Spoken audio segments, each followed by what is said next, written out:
Hello everyone, welcome back to my channel. আমি প্রীতি। তোমরা সবাই কেমন আছো? আজকে আমি নিয়ে এসেছি চতুর্থ শ্রেণী ক্লাস 4-এর দ্বিতীয় পর্যায়ক্রমিক মূল্যায়ন 2026 বাংলা বিষয়ের পূর্ণমান 30, সময় থাকবে 1 ঘন্টা, একটি নমুনা প্রশ্নপত্র। তোমরা এই নমুনা প্রশ্নপত্রগুলো ভালোভাবে প্র্যাকটিস করো। এখান থেকে তোমাদের অনেক প্রশ্নই কমন আসবে। চ্যানেলে যারা নতুন আছো তারা চ্যানেলটিকে সাবস্ক্রাইব করে পাশে থেকো, এবং যারা সাবস্ক্রাইব করিয়ে রেখেছো আগে থেকে তাদেরকে অসংখ্য ধন্যবাদ। চলো তাহলে শুরু করি। একের দাগের সঠিক শব্দটি বেছে নিয়ে লেখো। 1 নাম্বার করে 5টি করতে হবে, 5 নাম্বার। কয়ের প্রশ্ন, সেজ পিসিমার গ্রামের নাম বাটাজোর, চাঁদপুর, চন্দ্রপুর, চন্দ্রহার। উত্তর হবে সেজ পিসিমার গ্রামের নাম চন্দ্রহার। ক্ষয়ের প্রশ্ন, উবা বোতো টোবো, আমার চোখের দৃষ্টি দেখে বুঝতে চায় আমি কে। উত্তর হবে বোতো, আমার চোখের দৃষ্টি দেখে বুঝতে চায় আমি কে। স্কট 1910, 1911, 1912 সালে দক্ষিণ মেরুতে এসে উপস্থিত হলেন। স্কট উত্তর হবে 1912 সালে দক্ষিণ মেরুতে এসে উপস্থিত হলেন। ঘয়ের প্রশ্ন, হাড় ভাঙা পাতার গাছ শুশুনিয়া বড় পাহাড়ের মাথায়। উত্তর হবে হাড় ভাঙা পাতার গাছ শুশুনি পাহাড়ের মাথায়। শক্তি দেবে মুক্তামালা পান্না চুনি লাল জহরত আমারে নজরানা। শক্তি দেবে মুক্তামালা আমারে নজরানা। তারপরে দেখি নাও 2-এর দাগের প্রশ্নগুলি। শব্দার্থ লেখো। দেখো 4টে করতে হবে, হাফ হাফ করে নাম্বার। 2 number, moral. মোরাল শব্দের অর্থ হলো রাজহাঁস। কুটুম, কুটুম মানে আত্মীয় বা মেহমান। পোলাপান, পোলাপান মানে ছেলে মেয়ে বা শিশু কিশোর।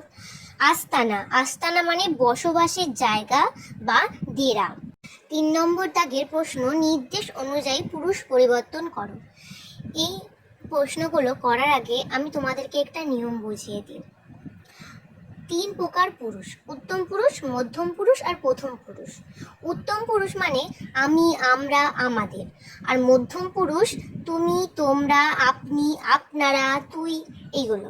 আর প্রথম পুরুষ সে, তারা, তিনি বা যে কোনো কারোর নাম, যেমন রহিম, পাখি, নৌকা। এবার আমরা কিভাবে ক্রিয়াপদের পরিবর্তনটা করব। উত্তম পুরুষে হয় যেহেতু আমি, আমরা, তখন ক্রিয়ার চলতি ভাষা, যেমন আমি, ক্রিয়ার শেষে ই যোগ হবে, তাহলে আমি কাজ করি, আমিটা উত্তম পুরুষ। আর ক্রিয়ার শেষে কি যোগ হলো? ই, তাহলে করি। মধ্যম পুরুষ তুমি, তোমরা, তাহলে ক্রিয়ার শেষে হবে ও, তাহলে তুমি কাজ করো, করো, ও যোগ হবে। প্রথম পুরুষে সে, তারা আর নাম, তাহলে প্রথম পুরুষে সে বা রাম, তাহলে রাম, আর ক্রিয়া শেষে হবে এ যোগ, তাহলে সে কাজ করে। তাহলে প্রথম পুরুষে ক্রিয়া শেষে হবে এ যোগ, মধ্যম পুরুষে ও যোগ, আর উত্তম পুরুষে ই যোগ, মানে হর্ষই।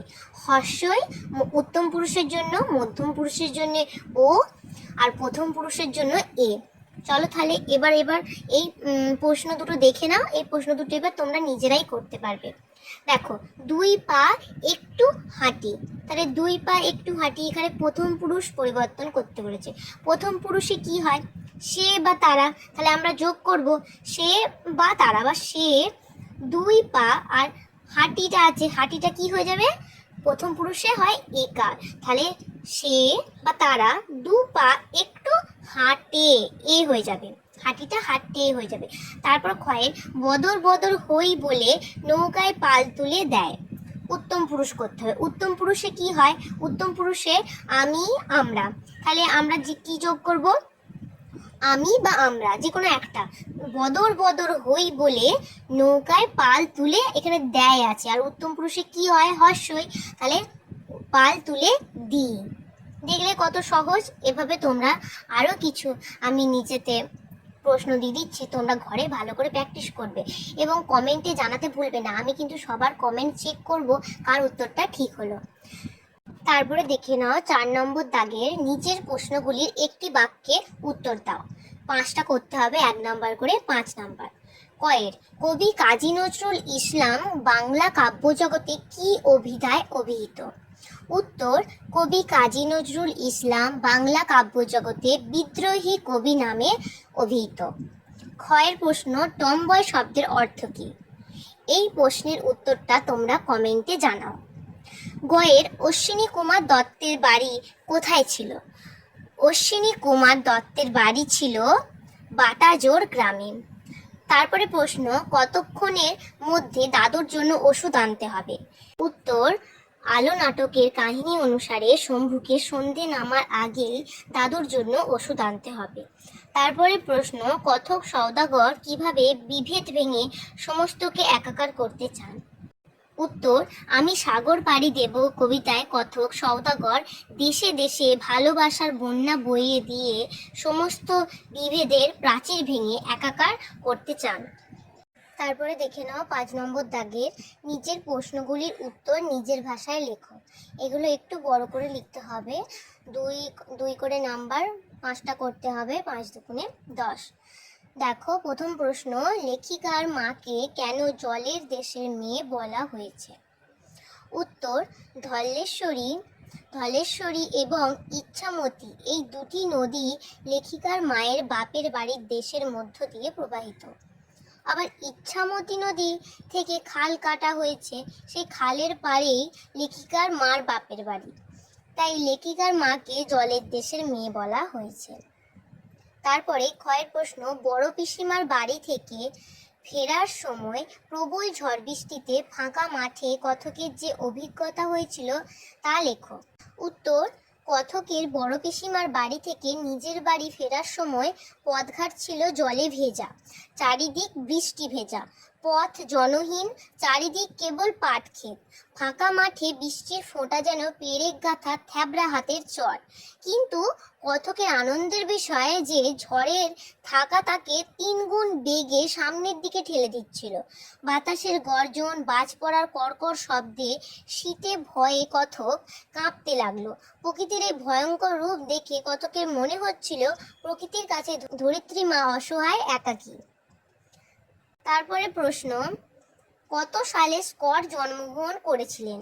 1868 সালে স্কট জন্মগ্রহণ করেছিলেন। ছেলেবেলা থেকেই সামুদ্রিক অভিযানে স্কটের আগ্রহ ছিল কেন? উত্তর, স্কটের পূর্বপুরুষেরা অনেকেই সামুদ্রিক বিভাগে বড় বড় চাকরি করে গিয়েছেন। তাদের রক্তের প্রভাবে সমুদ্রের প্রতি স্কট একটা টান অনুভব করত। তারপরে প্রশ্ন, দেশে দেশে দেয়াল গাঁথা বলতে কবি কি বুঝিয়েছেন? দেশে দেশে মানুষের মধ্যে যে উচ্চ নীচ, ধনী গরিব, অধম উত্তম এই ভেদাভেদ বুঝিয়েছেন। কিভাবে তিনি এর প্রতিকার করবেন? তিনি বলেছেন ভালোবাসার বন্যা বয়ে সমস্ত বিভেদের প্রাচীর ভেঙে দিতে চান। তারপরে প্রশ্ন, দাদুর পায়ের ব্যথা কোন ওষুধে সারবে? দাদুর পায়ের ব্যথা হাড় ভাঙা পাতা বেটে লাল মধুর সঙ্গে মিশিয়ে লাগালে সারবে। তারপরে প্রশ্ন, কারা শম্ভুকে ভয় দেখিয়েছিল? এই প্রশ্নের অ্যান্সারটা তোমরা কমেন্টে জানাও।